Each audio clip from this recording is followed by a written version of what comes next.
Bonjour à tous, aujourd'hui on va plonger dans un sujet essentiel pour protéger votre épargne, la garantie des dépôts. Vous en avez peut-être entendu parler, mais savez-vous vraiment ce qu'elle couvre, ses limites et ce que cela signifie pour la sécurité de votre argent? Restez bien jusqu'à la fin, car je vais tout vous expliquer pour que vous puissiez prendre les meilleures décisions pour vos finances. Et surtout, pensez à vous abonner à la chaîne et à activer la cloche pour recevoir tous mes conseils sur la gestion de vos finances. Allez, on démarre. Section 1, qu'est-ce que la garantie des dépôts? La garantie des dépôts, c'est une protection offerte aux épargnants en cas de défaillance de leur banque. En d'autres termes, si votre banque fait faillite, vos dépôts sont protégés jusqu'à un certain montant. En France, par exemple, le Fonds de garantie des dépôts et de résolution, FGDR, couvre jusqu'à 100 000 € par client et par banque. Cela inclut vos comptes courants, vos livrets d'épargne réglementés, comme le livret A ou le LDD, et même certains comptes titres sous condition. Section 2, pourquoi ce plafond de 100 000 €? Le montant de 100 000 € est une règle européenne. Il est fixé pour garantir une protection raisonnable tout en limitant les risques pour le système bancaire. Si vos économies dépassent cette somme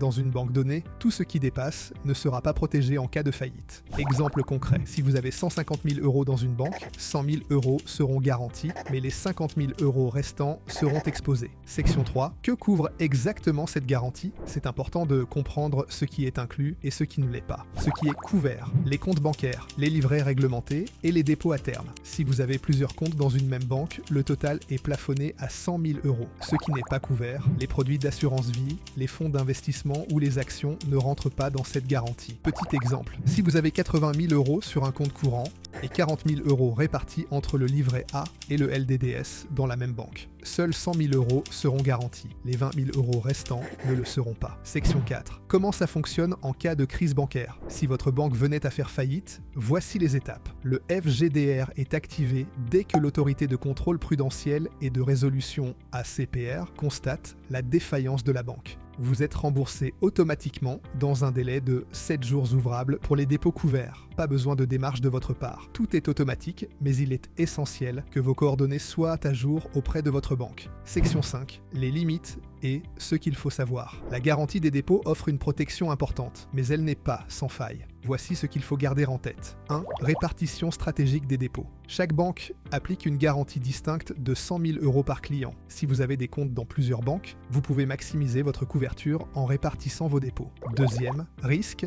En cas de crise systémique, le fonds de garantie, limité à 7,446 milliards €, est conçu pour gérer des défaillances isolées. Cependant, en cas de crise affectant plusieurs grandes banques, ce fonds pourrait rapidement être épuisé. Troisième, délai et processus de remboursement. Bien que le délai de remboursement annoncé soit de 7 jours ouvrables, dans des situations complexes ou de grande ampleur, ce délai pourrait être allongé. De plus, le remboursement dépend des contributions des banques, ce qui peut ralentir la procédure en cas de crise généralisée. Quatrième, intervention des États en dernier recours. En cas de crise majeure dépassant les capacités du fonds, les États ou les banques centrales pourraient intervenir pour éviter l'effondrement du système financier. Cependant, cela souligne l'importance pour chaque épargnant de comprendre les limites de cette garantie et d'adopter une gestion stratégique de son épargne. Section 6. Comment protéger votre épargne au maximum? Diversifiez vos dépôts. Répartissez vos économies sur plusieurs banques pour maximiser la couverture. Utilisez des produits non bancaires. Pour les montants supérieurs à 100 000 €, envisagez des placements comme des assurances vie ou des fonds d'investissement. Gardez vos informations à jour. Assurez-vous que vos coordonnées auprès de votre banque sont correctes pour être remboursées rapidement. Conclusion. La garantie des dépôts est une sécurité essentielle, mais elle a ses limites. Comprendre son fonctionnement vous permet de mieux protéger vos économies et de naviguer sereinement dans le monde bancaire. Et vous, saviez-vous que cette garantie existait? Avez-vous déjà réparti vos dépôts dans plusieurs banques? Dites-le moi en commentaire. Si cette vidéo vous a été utile, pensez à la liker, à la partager et surtout à vous abonner pour plus de conseils sur la gestion de vos finances. À très bientôt pour une nouvelle vidéo.